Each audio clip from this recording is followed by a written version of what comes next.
కథలోకి వెళ్ళకముందు ఒక మాట. మంచి కథని చేయడానికి మాకు మీ మోటివేషన్ కావాలి. కథ నచ్చితే లైక్ చేసి కమెంట్ చేయడం మర్చిపోకండి.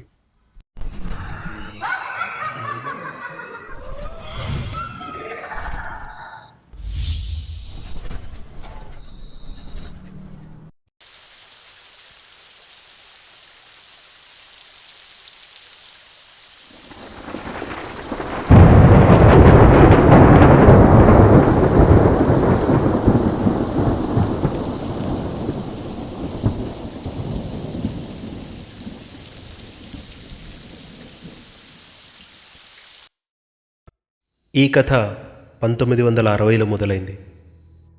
అప్పట్లో శివప్ప రాజా అని ఒక వ్యక్తి ఉండేవాడు. అతనితో ఎవరు వారి సమస్యలు చెప్పుకున్నా కొన్నాళ్ళకి ఆ సమస్య దూరమయ్యేది.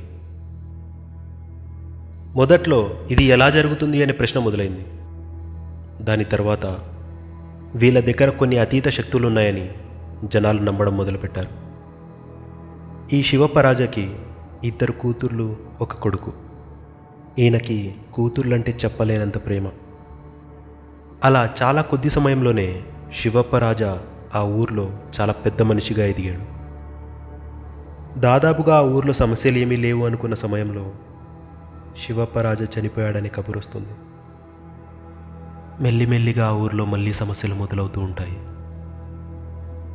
ఒక అద్భుతం జరిగినట్టు శివప్ప రాజా కొడుకు కుమారరాజాలో అవే లక్షణాలు కనపడడం ఆ ఊరు వాళ్ళు గమనిస్తారు. అలా చాలా ఏళ్ళు గడిచిన తర్వాత కుమారరాజాకి 1 కొడుకు, 1 కూతురు. వారసత్వంలాగా వస్తున్న ఈ అతీత శక్తులు అతని కొడుక్కి రావాలని కుమారరాజా అనుకుంటాడు. అతను అనుకున్నట్లే చిన్నరాజాలో ఆ లక్షణాలు ఉంటాయి. కుమారరాజా పక్షవాతంతో పడిపోవడం వల్ల 22 ఏళ్లకి చిన్నరాజా ఆ ఊరు భారాన్ని మోయాల్సి వస్తుంది. చాలా చిన్న వయసులో ఆ ఊరికి పెద్దవాడైపోతాడు. ఒకరోజు ఒక ముసలామె నడుచుకుంటూ వస్తూ ఉంటుంది. ఆమె వయసు 120 సంవత్సరాలు. సైకిళ్ళ మీద వెళ్తున్న పిల్లలు ఆ ముసలామె దగ్గర ఆపి, "ఏంది గంగవ్వ, ఇంకా చచ్చిపోలే? మొన్న మంచాన పడ్డావని విని ఈసారి పోతావులే అనుకున్నా. మళ్ళా లేచి తిరుగుతున్నావేంటి?" అంటాడు. దానికి గంగవ్వ, "పోరా, నేను అప్పుడే సావను. నేను చచ్చిపోవాలనుకున్న వాళ్ళందరూ నా కళ్ళ ముందరే చచ్చిరు కానీ నాకు మాత్రం సావు రాదు" అని తిట్టుకుంటూ అక్కడి నుంచి వెళ్ళిపోతూ ఉంటుంది. అలా వెళ్ళే దారిలో చిన్నరాజా ఇల్లు వస్తుంది. ఆయన ఆశీర్వాదం తీసుకోవాలని ఇంటి లోపలికి వెళ్తుంది. తనను ఆశీర్వదించమని చిన్నరాజాని అడిగితే, "నిన్ను ఆశీర్వదించేంత పెద్దవాడిని కాదు గంగవ్వ, నువ్వు మన ఊరికే పెద్దదానివి" అంటాడు. అలా అనకయ్యా అని చిన్నరాజా చేయి తీసుకొని తన నెత్తి మీద పెట్టుకుంటుంది. చిన్నరాజాని చూస్తూ, "నేను మీ తాత దగ్గర ఆశీర్వాదం తీసుకునేదాన్ని. అప్పుడు ఆయన నన్ను చూసి, నువ్వు 100 ఏళ్ళు కాదు 150 ఏళ్ళు బతకాలని ఆశీర్వదించేవారు. దానివల్లే ఏమో 120 సంవత్సరాలు వచ్చినా నేను ఇంకా బతికే ఉన్నాను" అని అంటుంది. కొన్ని రోజులకు సుబ్రహ్మణ్యం అనే ఒక వ్యక్తి ఒక సమస్యతో చిన్నరాజా దగ్గరికి వస్తాడు. "అయ్యా, నా భార్య చనిపోయి 7 రోజులవుతుంది. నా భార్య ఇప్పటికీ నాతోనే ఉన్నట్టు తన మాటలు వినిపిస్తున్నాయి, తన అలికిడి వినిపిస్తుంది" అని చెప్పుకుంటాడు. దానికి చిన్నరాజా, "సొంత వాళ్ళు చనిపోతే అలాగే ఉంటుంది సుబ్రహ్మణ్యం గారు. మీరు మనసులో ఏమీ పెట్టుకోకండి, కొన్నాళ్ళకి అదే సర్దుకుంటుంది" అంటాడు. అది విన్న ఆయన, "నా సమస్య చెప్పుకున్నాను చాలు" అని అక్కడి నుంచి వెళ్ళిపోతాడు. 1 వారం గడిచిన తర్వాత సుబ్రహ్మణ్యం మళ్ళీ వస్తాడు. "ఇంతకుముందు తను నాతో మాట్లాడినట్టు వినిపించేది, ఈసారెందుకో తను ఏడుస్తున్నట్టు అనిపిస్తుంది" అని చెప్పుకుంటాడు. చిన్నరాజా సుబ్రహ్మణ్యంని కూర్చోబెట్టి తన సమస్యను వింటాడు. తనను ఓదార్చాలని తన చేయిని పట్టుకుంటాడు. అతని చేతిని ముట్టుకున్న తర్వాత చిన్నరాజాకు అర్థమవుతుంది ఈ సమస్య చిన్నది కాదు అని. సుబ్రహ్మణ్యం ఇంకా మాట్లాడుతూనే ఉండగా చిన్నరాజా అంటాడు, "అర్ధరాత్రి హోమం చేయాలి" అని. ఇది విన్న సుబ్రహ్మణ్యం, ఈ అర్ధరాత్రి హోమం ఏంటి చిన్నరాజా అని అడుగుతాడు. ఏమీ లేదు, ఈ సమస్య ఇక నాది, నువ్వు ఇక్కడి నుంచి వెళ్ళిపోవని సుబ్రహ్మణ్యంని త్వరగా పంపించేస్తాడు. హడావిడిగా వాళ్ళ నాన్న దగ్గరికి వెళ్ళి ఆయనతో మాట్లాడుతూ ఉంటాడు.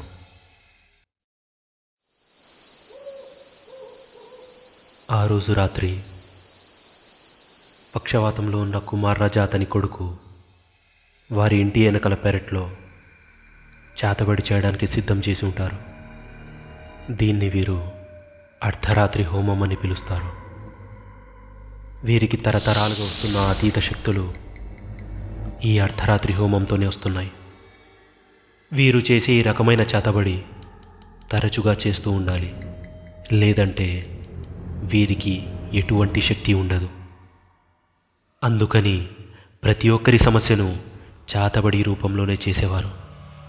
అలా చేస్తూ చేస్తూ వారి శక్తి తగ్గకుండా చూసుకుంటున్నారు.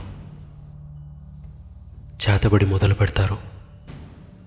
కుమార్ రాజా చిన్నరాజాకి ఏం చేయాలో ఎలా చేయాలో చెప్తూ ఉంటాడు.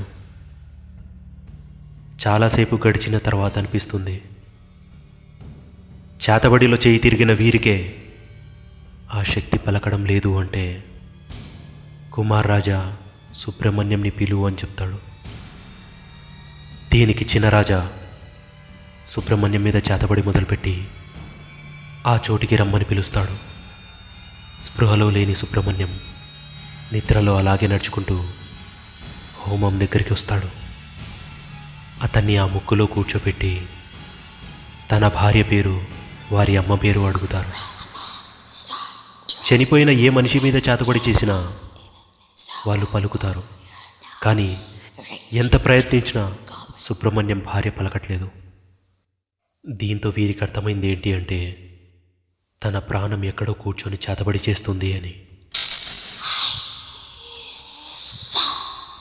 ఇంకోవైపు ఊరి చివర చాలా పెద్దగా ముగ్గు వేసి చేతబడిలో మునిగిపోయిన గంగవ్వ జనాల ప్రాణాలను తీస్తూ వారి ఆయుష్ని తన సొంతం చేసుకుంటూ ఉంటుంది.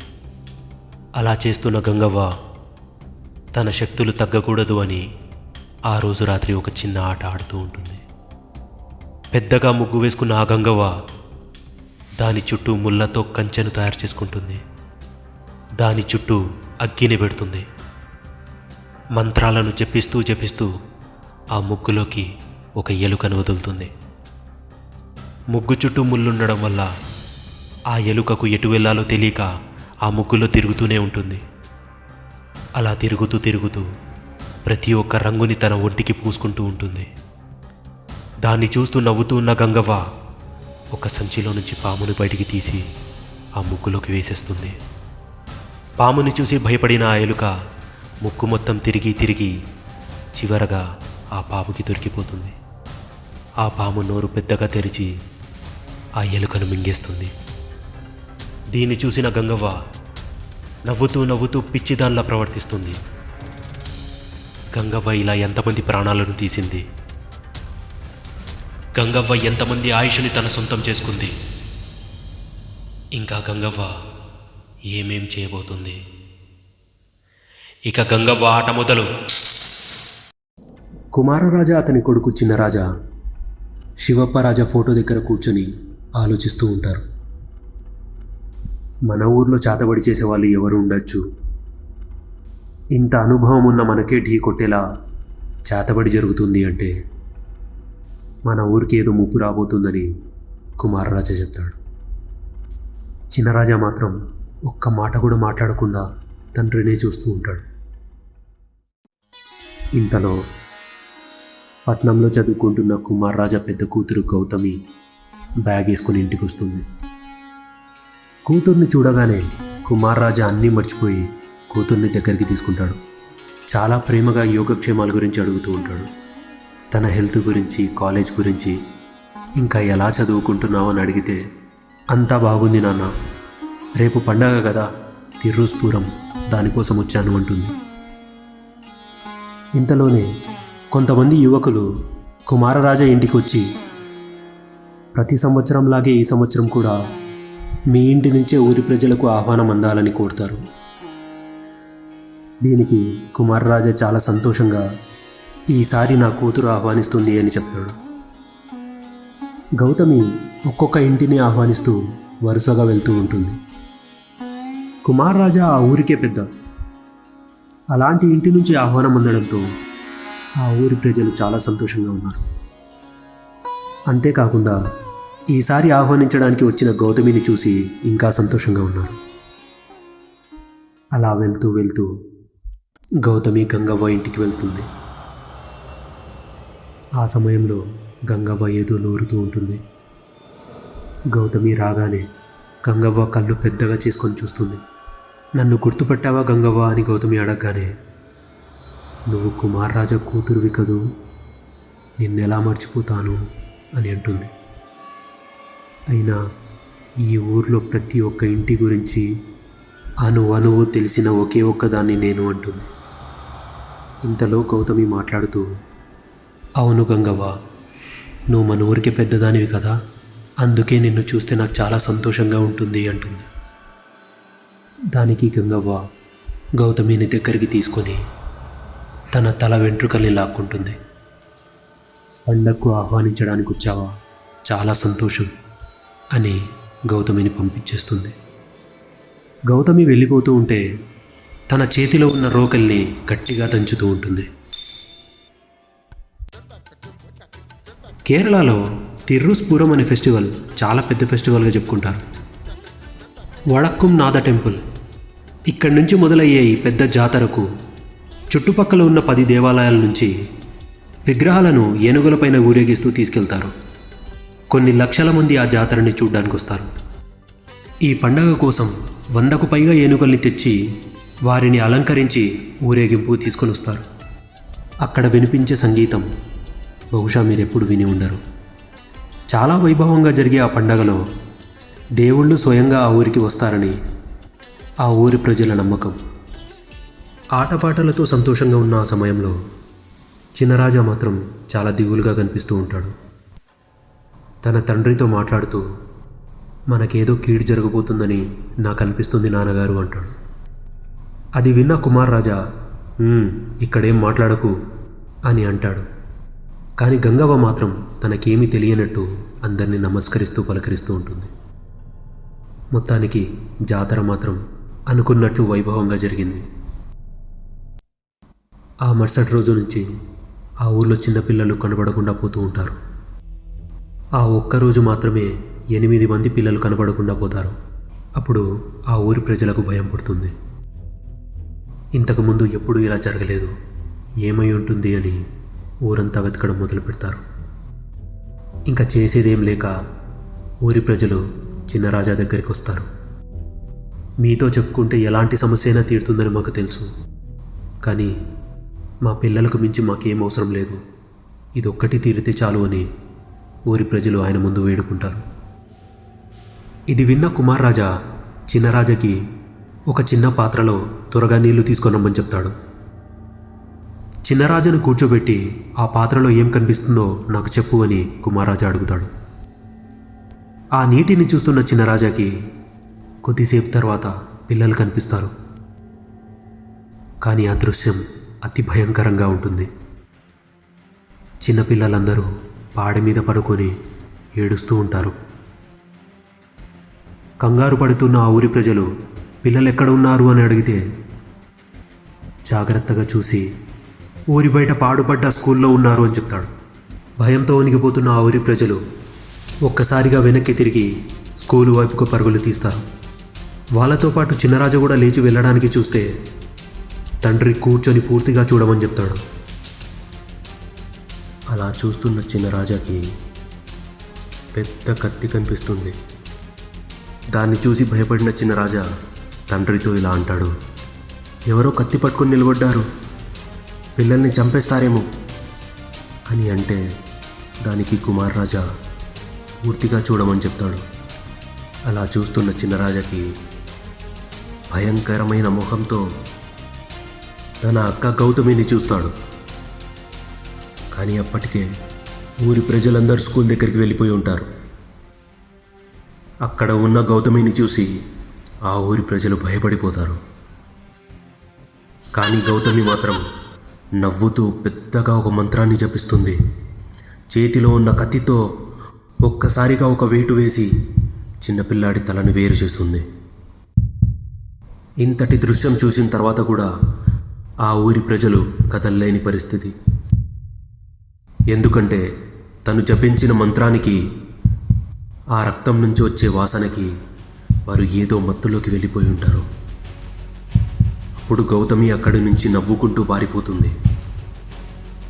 ఇదంతా చూస్తున్న చిన్నరాజా అక్కని మనం కాపాడుకోవాలి అని తండ్రితో చెప్తాడు.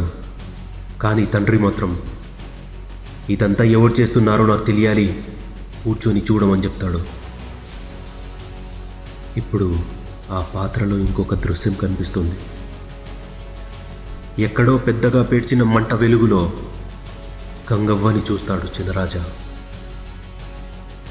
గంగవ్వ నవ్వడం మొదలు పెడుతుంది. ఈ ఊర్లో జరుగుతున్న హత్యలు తెలుసుకోవడానికి మీకు ఇన్నేళ్ళు పట్టింది, మీరు ఊరి సమస్యల్ని తీరుస్తారా అని చిన్నరాజాతో చెప్తుంది. ఈ ఊర్లో నేను చేసిన హత్యలు ఎన్నో, కానీ ఎవ్వరూ కనిపెట్టలేకపోయారు. కానీ నీ తండ్రి నీ తాత చేసిన ద్రోహం నేను ఎప్పటికీ మర్చిపోను అని అరుస్తూ ఎక్కడో కూర్చున్న గంగవ్వ వీళ్ళ ఇంట్లో నిప్పు పుట్టేలా చేస్తుంది. ఇల్లు కాలిపోతుంది. తండ్రిని కాపాడుకోవాలని చిన్నరాజా కుమార్ రాజాని ఇంటిలో నుంచి బయటికి తీసుకొస్తాడు. పక్కింట్లో మంచాన పడ్డ ముసలోడు లేచి చూస్తే వాడి గోడ మీద పడ్డ వెలుగులో గంగవ్వ కూర్చొని ఊగిపోతున్న నీడ కనిపిస్తుంది. దాన్ని చూసి భయపడిన ముసలోడు గట్టిగా అరుస్తాడు. దీంతో ఆ నీడ ముసలోడి వైపు తిరిగి మూసుకొని పడుకోరా ముసలోడా అంటుంది. కాలిపోతున్న ఇంటిని చూస్తూ కుమార్ రాజా కొడుకుతో ఇలా అంటాడు, నువ్వు గంగవ్వ పూర్తి కథ తెలుసుకునే సమయం ఇప్పుడు వచ్చింది. దీన్ని నువ్వే ముగించాలి.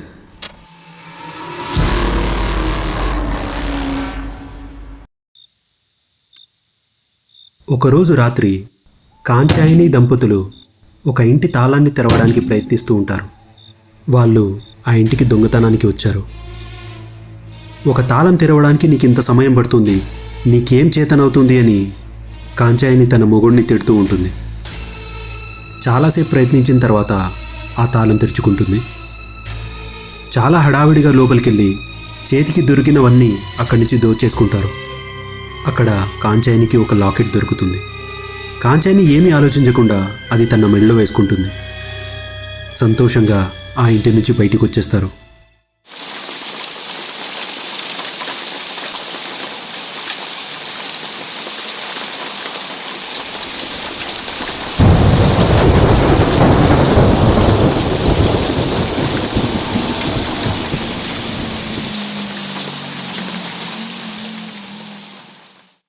కాంచాయిని దంపతులు ఎప్పుడు పొరుగురు వెళ్ళినా ఆ రాత్రికి దొంగతనం చేయకుండా తిరిగి రారు. అలా తిరిగి వచ్చిన కాంచాయిని ఇంటికొచ్చి చూస్తే తన కొడుకు కూతురు మంచి నిద్రలో ఉన్నట్టు గమనిస్తుంది. మామూలుగానే కాంచాయినికి చాలా కోపం. ఆ కోపం తన మొగుడు మీద చాలా చూపిస్తుంది, కానీ పిల్లల మీద మాత్రం ఒక్కసారి కూడా కోప్పడదు. దోచుకున్న సంపద చాలా ఉన్న కోటీశ్వరాలు ఈ కాంచాయిని, కానీ జనాల ముందు మాత్రం ఎప్పుడూ ఏమీ లేనట్టే ఉంటుంది. శివప్ప రాజా ఈ ఊరికి పెద్ద. ఈ ఊరి ప్రజలు ఎప్పుడూ నాకిందే ఉండాలని ఆలోచన లేని ఒక మంచి వ్యక్తి. ఈయనకున్న అతీత శక్తులతో ఊర్లో సమస్యలే లేకుండా చేశాడు. గంగవ్వ శివప్ప రాజా దగ్గరే పనిచేస్తుంది. గంగవ్వ చాలా తెలివైనది. తన ఆలోచన విధానాలని చూసి శివప్ప రాజా నువ్వు 100 ఏళ్ళు కాదు 150 ఏళ్ళు బతకాలి అని ఆశీర్వదించేవాడు. ఒకరోజు ఊర్లో డప్పు కొడుతూ ఒక వ్యక్తి వస్తాడు. పంచాయతీకి అందరు హాజరవ్వాలని, ఇది శివప్ప గారి మాట అని అందరినీ పిలుస్తూ పోతూ ఉంటాడు. కాసేపట్లోనే అందరూ పంచాయతీ చోట్లో కలుసుకుంటారు. అందరిలాగే కాంచాయిని దంపతులు కూడా అక్కడికి వస్తారు. పంచాయతీ మొదలవగానే పక్కూరు నుంచి వచ్చిన ఒక అతను మీ ఊర్లో జనాలు మా ఊర్లో దొంగతనాలు చేస్తున్నారు అని ఆరోపణ వేస్తాడు. ఆ మాటకు శివప్పరాజా మాట్లాడుతూ, మాట మాట్లాడేటప్పుడు జాగ్రత్తగా మాట్లాడండి, మీరు చెప్పే మాట తప్పైతే మిమ్మల్ని ఇక్కడే శిక్షించాల్సి వస్తుంది అని అతనితో చెప్తాడు. అయినా మీ దగ్గర ఏమైనా ఆధారాలు ఉన్నాయా అని అడిగితే లేవని చెప్తాడు. నాకు తెలిసినంత వరకు కాంచాయిని అనే ఆమె మా ఊరికి వచ్చినట్లు తెలిసింది అని చెప్తాడు. కోపంలో కాంచాయిని ముందుకి వచ్చి నా మీద ఆరోపణ చేయడానికి నీకెంత ధైర్యమని ముందుకు వస్తుంది. దీంతో కోపంతో రగిలిపోయిన శివప్పరాజా మా ఊరి జనాల మీద ఇంకొక మాట చెప్పినా సహించేది లేదు అని అతనితో చెప్తాడు. ఇంకేం చెప్పేకి లేక అతను మౌనంగా ఉండిపోతాడు. చూస్తే ముందుకొచ్చిన కాంచాయిని మెళ్ళలో వాళ్ళ అమ్మగారి లాకెట్ కనిపిస్తుంది. దాన్ని చూసిన అతను, ఆధారం లేదని చెప్పారు కదా, ఇది మా అమ్మగారి లాకెట్, తన మెళ్ళలోకి ఎలా వచ్చిందో మీరే అడగండి అని శివప్పరాజుకి చెప్తాడు. మాట పెరిగి పొరుగురి వాళ్ళ ముందు నా తల దించేశావని, నువ్వు తీసింది నా పరువే కాదు మన ఊరి పరువు అని చెప్తూ మీ కుటుంబం ఈ ఊరు వదిలి వెళ్ళిపోండి అని చెప్తాడు.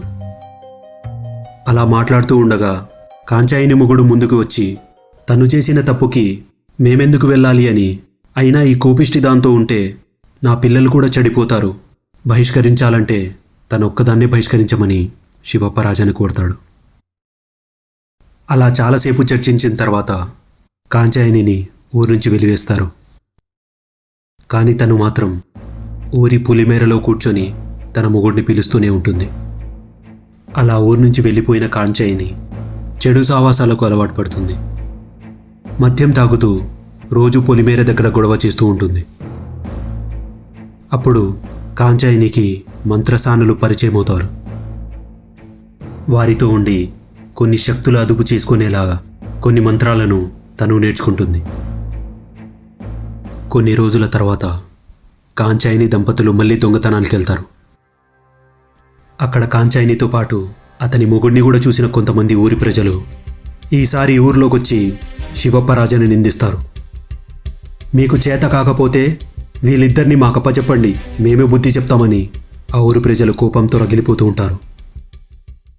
పొరుగురి వాళ్ళ ముందు సొంత వాళ్ళని ఏమీ అనలేక శివప్పరాజా వాళ్ళందరినీ క్షమాపణ అడుగుతాడు. వాళ్ళక్కడి నుంచి వెళ్ళిపోయిన తర్వాత కాంచాయిని మొగుడిని పిలిచి నీకెంత ధైర్యం ఉంటే మళ్ళీ దొంగతనానికి వెళ్తావని అతని మీద కోప్పడతాడు. అప్పుడు అతను మాట్లాడుతూ, ఏది ఏమైనా కాంచాయిని నా భార్య, తను చెప్తే నేనేమైనా చేస్తాను అని శివప్పరాజాతో చెప్తాడు.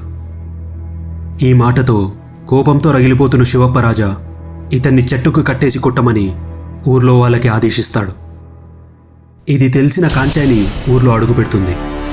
కోపంగా పంచాయతీ వైపు వస్తున్న కాంచాయిని తను నేర్చుకున్న విద్య మంత్రాలను జపిస్తూ పంచాయతీ వైపు అడుగులు వేస్తూ ఉంటుంది. కాంచాయిని ముఖంలో తేడా గమనించిన శివప్పరాజా కాంచాయినిని ఆపమని చెప్తాడు. అప్పుడు తన్ని పట్టుకోవడానికి వెళ్ళిన ఊరి వాళ్ళు ఒక్కొక్కరిగా కాంచాయిని ముందు మోకాల మీద కూర్చుంటూ ఉంటారు. నేరుగా వచ్చి కాంచాయిని శివప్పరాజా గొంతుని పట్టుకుంటుంది. తన నోరు మంత్రాలు జపిస్తున్నాయని తెలుసుకున్న శివప్పరాజా ఆ మంత్రాలు ఆపడానికి తన మొగుడిని నిప్పు పెట్టి కాల్చేయమని అక్కడున్న వాళ్ళకి చెప్తాడు. అప్పుడు ఆ ఊరి ప్రజలు ఆ చెట్టుకి నిప్పట్లిచ్చేస్తారు. ఇది చూసిన కాంచాయిని గట్టిగా ఏడవడం మొదలు పెడుతుంది. పక్కనే ఉన్న గంగవ్వ ఒక కర్రతో కాంచాయిని నెత్తి మీద కొడుతుంది. కళ్ళ ముందరే కాలిపోతున్న తన మొగుడిని చూసి కాంచాయిని స్పృహ కోల్పోతుంది. తన మంత్రాలకు భయపడిపోయిన శివప్పరాజా బాగా ఆలోచించి ఒక నిర్ణయం తీసుకుంటాడు. తను బ్రతికుండగానే తన్ను పూర్తి చేయాలి, లేకపోతే ఈ ఊరికి చాలా పెద్ద ప్రమాదం వస్తుందని గంగవ్వతో చెప్తాడు. అని తన దగ్గర మాట తీసుకుంటాడు. కాళ్ళు చేతులు తాడుతో కట్టేసి కళ్ళకు గుంతలు కొట్టేస్తారు. ఊరి వాళ్ళు హడావిడిగా గుంత తవ్వుతారు. గుంత తవ్విన తర్వాత అక్కడెవరూ ఉండకూడదని శివప్పరాజు చెప్తాడు. గంగవ్వని నువ్వు ఒక్కదానివే ఈ పని చేయాలని చెప్తాడు. గంగవ్వ చాలా ధైర్యంగా ముందుకు వెళ్తుంది. ఇది ఊరి సమస్య, నా బాధ్యత అనుకుంటుంది. ఎందుకని ఈ పని గంగవ్వే చేయాలి అని పక్కనున్న ఒక వ్యక్తి అడిగితే, మీరందరూ నన్ను క్షమించాలి, కాంచాయిని చాలా భయంకరంగా కనిపించింది, తన వల్ల ఈ ఊరి ప్రజలకు ఏమైనా ముప్పు వస్తే నేను తట్టుకోలేను, ఒకవేళ ప్రమాదమే రావాలి అనుకుంటే అది గంగవ్వతోనే పోతుంది అని తన్నొక్కదాన్నే పంపించాను అంటాడు. కాంచాయిని మీద మట్టి పడుతూ ఉంటే తనకు మెలకు వస్తూ ఉంటుంది. కళ్ళకు గంతలు కట్టడంతో తన ముందర ఎవరున్నారో తెలియక కాంచాయిని సతమతమైపోతుంది. కానీ తన నోరు మాత్రం మంత్రాలను జపిస్తూనే ఉంటుంది. చాలా కోపంగా ఉన్న కాంచాయిని మంత్రాలు జపిస్తూ జపిస్తూ తన చివరి శ్వాసని వదిలేస్తుంది. అలా ముందరే ఉన్న గంగవ్వలో తను ఆవాహిస్తుంది. ఆ క్షణం కాంచాయిని ఆపేసిన ఆ మంత్రాలు గంగవ్వ నోటితో మొదలవుతాయి. ఏ ప్రమాదం లేకుండా అంతా మంచి జరిగింది అని ఆ ఊరి ప్రజలు ఊపిరి పీల్చుకుంటారు. ఇక ఆ ఊర్లో సమస్యలేమీ లేవు అనుకున్న సమయంలో శివప్ప రాజ గుండెపోటుతో మరణిస్తాడు. కాంచాయిని పగ చల్లారదు. గంగవ్వ రూపంలో ఆ ఊరి ప్రజల్ని ప్రాణాలు తీస్తుంది. శివప్ప రాజ వంశాన్ని నాశనం చేయడానికి ఆ ఊర్లోనే తిరుగుతుంది.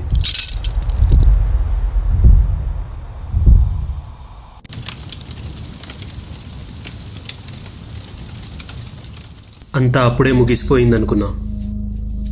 మా నాన్నగారి అకస్మాత్తు చావుతో నేను ఒంటరి వాడినైపోయా.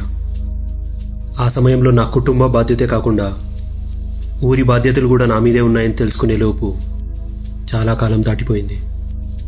కానీ నాకు ఇప్పటికీ గుర్తుంది, నాన్నగారు అనేవారు, కాంచాయిని కళ్ళల్లో ఒక క్రూరత్వాన్ని చూశానని. తన అంతమై ఈ ఊరికి చాలా మంచి జరిగిందన్నారు. అలాంటి ఒక భయంకరమైన సమయం ఇప్పుడు మన ముందర నిలబడి ఉంది. దీన్ని ఎలాగైనా ఆపాలిచ్చిన రాజా. ఒకవేళ మనం ఆపలేకపోతే ఇకపై ఈ ఊర్లో జరిగే మరణాల పాపం మన కుటుంబానికి కూడా అంటుతుంది. కానీ ఏం చేసినా త్వరగా చేయాలి అని కుమార్ రాజా తన కొడుకుతో చెప్తాడు. చిన్నరాజాకి ఎటువంటి అనుభవం లేదు. ఈ అర్ధరాత్రి హోమం గురించి కూడా తనకు ఈ మధ్యనే తెలిసింది. దాని మీద పట్టు ఉన్న వాళ్ళ తాతే దీనికి ఒక ముగింపు ఇవ్వలేకపోయాడు. అలాంటి నేను ఈ కథకి ఒక ముగింపు ఇవ్వగలనా అని చిన్నరాజా ఆలోచిస్తూ ఉంటాడు. కానీ ఇప్పుడు వీళ్ళకి తెలియంది ఏంటి అంటే, గంగవ్వని ఆవహించిన కాంచాయిని వీళ్ళ మీద ఒక దృష్టి పెట్టి ఉంటుంది. చిన్నరాజా ఊర్లో ప్రజల్ని కలవడానికి వెళ్తాడు. అందరూ చాలా భయపడిపోయి ఉంటారు. అందరినీ ఓదారుస్తూ వాళ్ళతో మాటలు కలుపుతూ ఉంటాడు. ఎవరూ భయపడాల్సిన అవసరం లేదని చెప్తూనే తను భయపడుతూ ఉంటాడు. అలా మాట్లాడుతూ చిన్నరాజా ప్రతి ఇంటిని కలుస్తాడు. అందరినీ పలకరించిన తర్వాత ఇంటికొచ్చిన చిన్నరాజాకి కుమార్ రాజా తనను అదుపు చేసుకునే ఒక వ్యూహం గురించి చెప్తాడు. అందులో భాగంగా ఊరి చుట్టూ దీపాలను వెలిగించాలని చెప్పుకొస్తాడు.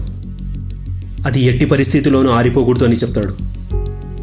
దాని తర్వాత ఎన్నో సమాధుల మధ్యలో ఒక కొవ్వొత్తి వెలుగులో అర్ధరాత్రి హోమం చేయాల్సి ఉంటుందని కుమారరాజా తన కొడుకు చిన్నరాజాతో చెప్తాడు. ఇందులో ఎటువంటి పొరపాటు జరిగినా దాని పరిష్కారాన్ని మనం తట్టుకోలేమని, ఇది మన చేతిలో ఉన్న చివరి అవకాశమని కుమార్ రాజా చెప్తాడు. దీన్ని పసిగట్టిన గంగవ్వ గట్టిగా నవ్వుతూ కుమార్ రాజా కూతురైన గౌతమిని వీళ్ళ పనిని చెడగొట్టడానికి పంపిస్తుంది. కాంచాయిని బాధ నుంచి తప్పించుకోవడానికి ఊరు మొత్తం ఒకటవుతుంది. ఆ ఊరి ప్రజల్ని తీసుకొని చిన్నరాజా సమాధుల మధ్యలో ఒక ముగ్గును గీసి ఒక కొవ్వొత్తిని వెలిగిస్తాడు. అది వెలిగించిన మరుక్షణం ఊరు చుట్టూ పెట్టిన దీపాలను గౌతమి ఒక్కొక్కటిగా ఆర్పుకుంటూ పిచ్చి పిచ్చిగా ప్రవర్తిస్తూ అక్కడి నుంచి ఎగురుతూ వెళ్తూ ఉంటుంది. అలా ఊరి బయట ఉన్న దీపాలను ఆర్పేసిన తర్వాత వీళ్ళు చేస్తున్న హోమం దగ్గరికి వచ్చి ఆ చిన్న కొవ్వొత్తి వెలుగును కూడా తను ఆర్పేస్తుంది. అక్కడే నిల్చున్న ఆ ఊరి ప్రజలు తనను ఆపలేకపోతారు. అక్కని చూసిన చిన్నరాజా, నువ్వు ఏం చేస్తున్నావో నీకు అర్థమవుతుందా అని చెప్పేలోపు గౌతమి చిన్నరాజాని కొట్టి కాళ్ళు చేతులు కట్టేసి తను అక్కడి నుంచి తీసుకెళ్ళి గంగవ్వకు అప్పచెప్పాలని అక్కడి నుంచి బయలుదేరుతుంది. కానీ వెళ్లే ముందు గౌతమి ఒక్కసారి వెనక్కి తిరిగి ఆ ఊరి ప్రజల వైపు కోపంగా చూస్తూ ఉంటుంది. గంగవ్వ కాంచాయిని సమాధి మీద కూర్చొని చిన్నరాజా కోసం ఎదురు చూస్తూ ఉంటుంది. ఇంతలో గౌతమి చిన్నరాజాని ఎత్తుకొని తన ముందు పడుకోబెడుతుంది. గంగవ్వ సంతోషానికి మాటలు లేవు. కాంచాయిని గంగవ్వ శరీరంలోకి వచ్చిన తర్వాతే శివప్పరాజాని చంపింది. శివప్పరాజ కొడుకు కుమార్రాజాకి పక్షవాతం వచ్చేలా చేసింది. కుమార్రాజా కూతుర్ని నాకు అదుపులోకి వచ్చేలా చేసింది. కుమార్రాజా కొడుకుని బలిచ్చేలా చేయబోతుంది అని మాట్లాడుతూ చిన్నరాజ ముఖానికి నూనె పోస్తూ ఉంటుంది. చిన్నరాజ ముఖం మీద కోడిగుడ్లు పగలగొడుతుంది. చిన్నరాజ తన అక్క గౌతమిని ఎన్నిసార్లు పిలిచినా తను ఒక్కసారి కూడా పలకడం లేదు అని బాధపడతాడు.